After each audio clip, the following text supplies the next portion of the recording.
Primary স্কুলের যারা প্রধান শিক্ষক ছিল তাদের গ্রেডও আমাদের থেকে নিচে ছিল। আজকে তারা প্রতি বছর বারবার তারা আন্দোলন করে সরকারকে চাপে ফেলে তারা তাদের সুবিধা কিন্তু আদায় করে নিচ্ছে। আমরা কখনোই শিশুদেরকে এবং তৃণমূল পর্যায়ের স্বাস্থ্য বা জনগোষ্ঠীকে আমরা কখনো এইভাবে জিম্মি করে আমরা কখনো কর্মসূচি আদায় করিনি। আমরা দীর্ঘ 85 সাল থেকে এই 25 সাল পর্যন্ত দীর্ঘ 40 বছরের আমরা যে বঞ্চনা এবং বৈষম্যের শিকার হয়ে আসছি। আমরা যখনই আমরা সম্প্রসারিত টিকাদান কর্মসূচির আওতায় মা ও শিশুদের নিয়ে আমরা কাজ করে থাকি, 6 সপ্তাহ বয়স থেকে শিশুদেরকে টিকা দেওয়া শুরু হয় এবং আমাদের বাচ্চাদের বাম বাহুতে যে বিসিজি টিকার দাগ আছে এটি একজন স্বাস্থ্য সহকারীর একটা কষ্টার্জিত ফসল এবং টিকা দেওয়ার ফলে বাংলাদেশ দক্ষিণ এশিয়ার সর্বোচ্চ শ্রেষ্ঠতম টিকা দেওয়া পুরস্কার পোলিও নির্মূল গুটি বসন্ত টিকা দিয়ে আমরা এই দেশকে গুটি বসন্ত থেকে দূর করেছি এবং মা ও শিশুদের সমস্ত করোনার সময় আমরা একদিনে 1 কোটি মানুষকে টিকা দিয়েছি।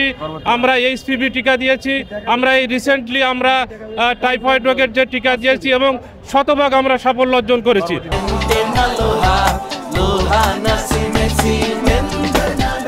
আমরা যখনই আমাদের ন্যায্য দাবির জন্য আমরা যখনই কর্তৃপক্ষের কাছে আন্দোলন বা আবেদন করেছি তখনই আমাদেরকে একটি করে আশ্বাস চিঠি ধরিয়ে দিয়ে আমাদেরকে আবার কাজে ফিরিয়ে দেওয়া হচ্ছে, কিন্তু বারবার প্রতারণার শিকার হয়ে আমরা আমাদের মান সম্মানের প্রয়োজনে আমরা আজকে ডিজি অফিসে অবস্থান নিয়েছি। একটা সময় আমি যখন 2004 সালে স্বাস্থ্য সহকারী পদে জয়েন করি তখন প্রাইমারি স্কুলের যারা প্রধান শিক্ষক ছিল তাদের গ্রেডও আমাদের থেকে নিচে ছিল। আজকে তারা প্রতি বছর বারবার তারা আন্দোলন করে সরকারকে চাপে ফেলে তারা তাদের সুবিধা কিন্তু আদায় করে নিচ্ছে। আমরা কখনোই শিশুদেরকে এবং তৃণমূল পর্যায়ের স্বাস্থ্য বা জনগোষ্ঠীকে আমরা কখনো এইভাবে জিম্মি করে আমরা কখনো কর্মসূচি আদায় করিনি, কিন্তু আমরা আমাদের মান সম্মান আত্মমর্যাদা বোধের তলানিতে গিয়ে পৌঁছেছি। একজন স্বাস্থ্য সহকারীর 6000 জনগোষ্ঠী নিয়ে টিকা দেওয়ার কথা, কিন্তু কারো 20,000 30,000 জনগোষ্ঠী নিয়ে একাই টিকা দিতে হয়।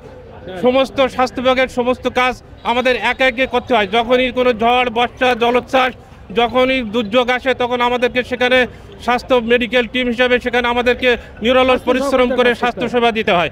এজন্য আমি যারা ব্লক সুপারভাইজার আছে তারা 19তম গ্রেড থেকে এখন টেকনিক্যাল পদমর্যাদা পেয়েছে। যারা পশু পাখি এমনকি কুকুরকে যারা টিকা দেয় তারা টেকনিক্যাল পদমর্যাদা পেয়েছে। অথচ সৃষ্টির শ্রেষ্ঠ জীব মানব শিশুকে টিকা দেওয়ার ফলেও আমরা এই দীর্ঘ 40 বছর যাবৎ বঞ্চিত। আমাদের বঞ্চনা এবং বৈষম্য এবং ক্ষোভের কারণে আমরা আজকে ডিজি অফিসে অবস্থান নিতে বাধ্য হয়েছি। যতক্ষণ পর্যন্ত না আমরা যেহেতু বারবার আশ্বাস পেয়েছি আমরা আর কোনো আশ্বাসে বিশ্বাসী না। আপনারা হয়তো জানেন টাইফয়েড টিকা দেওয়ার পূর্বে আমাদের ডিজি স্যারের সাথে আমাদের একটি সংবাদ সম্মেলনে আমাদেরকে তিনি কথা দিয়েছিলেন যে তোমরা এই টাইফয়েডের টিকাটা সঠিকভাবে দিয়ে দাও, আমরা তোমাদের এই ক্যাম্পেইনের পরপরই তোমাদের জিও দিয়ে দেবো। আমরা যখনই জিওর কথা বলছি তখন আমাদেরকে আর তারা চিনতে পারছে না।